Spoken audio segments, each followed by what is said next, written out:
ശരിക്കും നമുക്ക് അങ്ങനെ വേണ്ടേ, ഒരു എല്ലാം തുറന്നു പറയാവുന്ന ഒരു ഫ്രണ്ട് അല്ലെങ്കിൽ അങ്ങനെ ഒരു കമ്പാനിയൻ വേണം ശരിക്കും? ഉറപ്പായിട്ടും വേണം. അത് ഏറ്റവും കൂടുതൽ ശരിക്കും കിട്ടുന്നത് സ്കൂൾ ലൈഫിൽ തന്നെയാണ്. കാരണം നമ്മൾ വീട്ടിൽ നിന്ന് പുറത്തേക്ക് ഇറങ്ങുമ്പോൾ സ്കൂളിലേക്ക് കയറി കഴിഞ്ഞാൽ വേറൊരു ലോകമാണ്. നമ്മൾ ആ വീട്ടിലുള്ള പ്രശ്നങ്ങളെല്ലാം ടോട്ടലായിട്ട് മറക്കുന്ന ഒരു അവസ്ഥയാണ് സ്കൂളിനകത്തോട്ട്. അപ്പോൾ ഇത്രയും ക്യാരക്ടേഴ്സും അവരുടെ കളിയും ചിരിയും അവരുടെ കുസിത്തരം അതെല്ലാം ഉണ്ട് ഇതിൽ.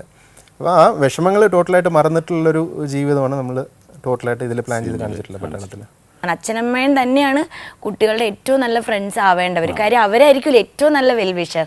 ടീച്ചേഴ്സൊക്കെ ഒരു പരിധി വരെ, പിന്നെ ടീച്ചേഴ്സും എല്ലാവരുടെയും ആദവൻ എല്ലാവരും കൂടെ ചേർന്നാലും ഒരു കുട്ടിക്ക് ശരിക്കും നല്ലൊരു ഔട്ട്പുട്ട് കാഴ്ചവെക്കാൻ പറ്റുള്ളൂ.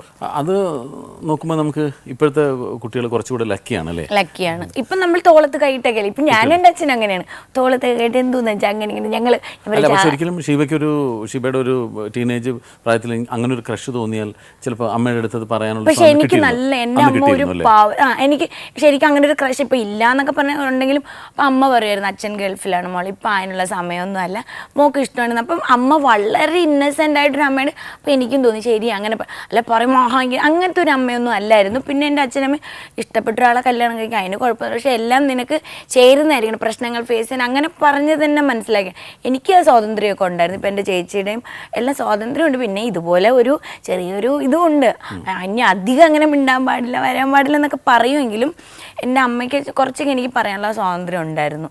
പുള്ളി പക്ഷെ ഒന്നും മിണ്ടൂലായിരുന്നു. എനിക്ക് ശരിക്കും കല്യാണം കഴിഞ്ഞതിന് ശേഷം വേറൊരു എക്സ്പീരിയൻസ് ആയിരുന്നു.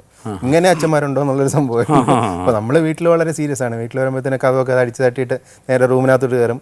ആരും കഴിക്കാൻ പറയും പറഞ്ഞിട്ട് പോയി അങ്ങനത്തെ ഒരു അവസ്ഥ. ആർട്ട് ഫിലിം കാണണമെങ്കിൽ പുള്ളിയുടെ ഞാൻ പറയും എപ്പോൾ ഒരു സിനിമയിൽ സുകുമാരൻ ചോദിക്കും യാത്രയൊക്കെ സുഖമായിരുന്നോ ഊണ് കഴിച്ച് അതുപോലെ. അപ്പം ഞാൻ ആദ്യമൊക്കെ പോയിടയ്ക്ക് ഞാൻ ഇങ്ങനെ നോക്കിക്കൊണ്ടിരിക്കും ഇവരെ നടുക ചേരാത്തൊരു വ്യക്തിയാണ്, ഞാനൊരു ഏലിയൻ പോലെ. എന്നിട്ട് ഞാൻ നിങ്ങൾ ഇതിൻ്റെ ആർട്ട് ഫിലിം പോലെ അച്ഛനമ്മയല്ലേ നന്നായിട്ട് സംസാരിക്കും. പുള്ളിക്ക് ഇപ്പോഴും അത് ശീലമായി പോയി. അത് ഒരുപാട് ആൺമക്കള് അച്ഛനോട് സംസാരിക്കാത്ത എത്രയോ വീടുകളുണ്ട്.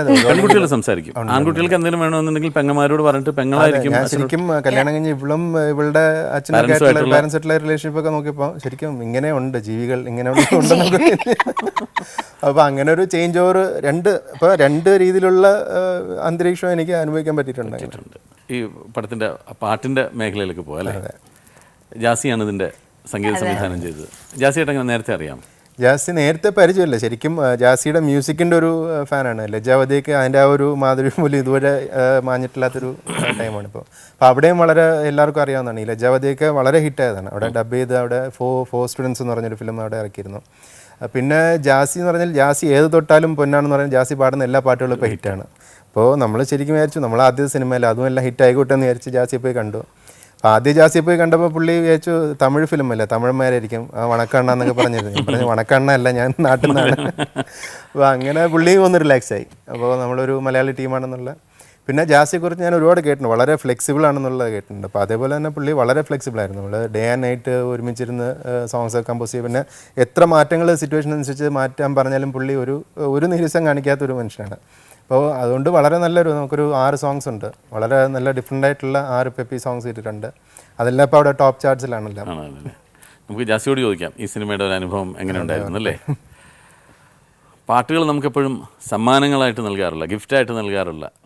യാതൊരു മുഖവരുടെയും ആവശ്യമില്ലാത്ത നമ്മുടെ പ്രശസ്ത സംഗീത സംവിധായകൻ, ഗായകൻ, നമ്മുടെ പ്രിയങ്കരനായ ജാസി ഗിഫ്റ്റ്.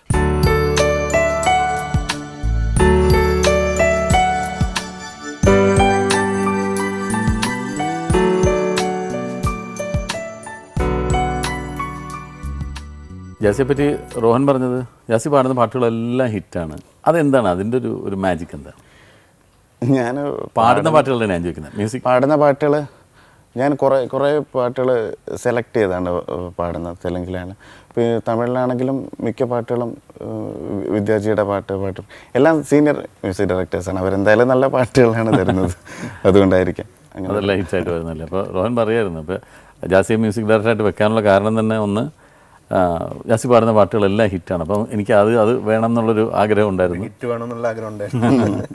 പിന്നെ ഒരു മ്യൂസിക് ഡയറക്ടർ എന്നുള്ള നിലയിൽ എങ്ങനെയാണ് ജാസിയുടെ ഒരു രീതിയൊക്കെ? ജാസിയുടെ രീതി ശരിക്കും ഇങ്ങനെ ഒരു പ്രോഗ്രാം നമ്മൾ തുറന്നു പറയാൻ പറ്റാത്തതാണ്. ഇങ്ങനെയൊന്നും അല്ല ആൾ.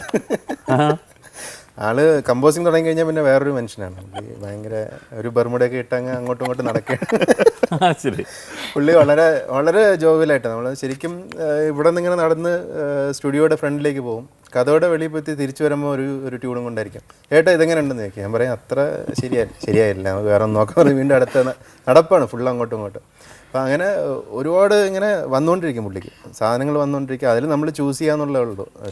കറക്റ്റ് ഓപ്ഷൻ ആയിരിക്കണം. അപ്പം നമ്മൾ ചെയ്യുമ്പോഴത്തേക്ക് കൂടുതൽ റെപ്പിറ്റേറ്റീവ് സ്വഭാവമുള്ള പാട്ടുകൾ വരും. അപ്പം അത് കമ്പോസ് ചെയ്യുമ്പോഴത്തേക്ക് എനിക്ക് വരും ഒത്തിരി റെപ്പിറ്റേറ്റീവ്. അപ്പോഴത്തേക്ക് അത് ഫിൽട്ടർ ചെയ്ത് മാറ്റണം. അത് കറക്റ്റ് ഒരു ഡയറക്ടറിൻ്റെ ഒരു മൈൻഡിലാണ് ഉള്ളത്. ഒരു റെപ്പിറ്റേഷൻ സ്വഭാവം ഇല്ലാത്ത രീതിയിൽ കണ്ടുപിടിച്ചെടുത്ത് ബെറ്റർ ആക്കണം. അങ്ങനെ ഒരു സംഭവം റോഹൻ ചേട്ടൻ്റെ കുറേ പ്രാവശ്യം ഒത്തിരി മെലഡിയെ കമ്പോസ് ചെയ്യാൻ പറഞ്ഞപ്പോഴത്തേക്ക് സാധാരണ ഞാൻ തബലയൊക്കെ വെച്ചുള്ള നമ്മുടെ അതൊക്കെ എടുത്ത് തൂക്കി അങ്ങ് മാറ്റിക്കളഞ്ഞു. അങ്ങനെ എന്നിട്ട് പുതിയൊരു കൈൻഡ് ഓഫ് ഒരു മ്യൂസിക് ട്രൈ ചെയ്യാനാണ് ഒത്തിരി നമ്മൾ റെഫർ ചെയ്തു. അങ്ങനെ കുറേ പാറ്റേൺസൊക്കെ സെലക്ട് ചെയ്തു. അങ്ങനെയാണ് ഒടുവിൽ സത്യത്തിൽ ഇങ്ങനെ ഒരു ടൈപ്പ് ഓഫ് മ്യൂസിക് വന്നത്.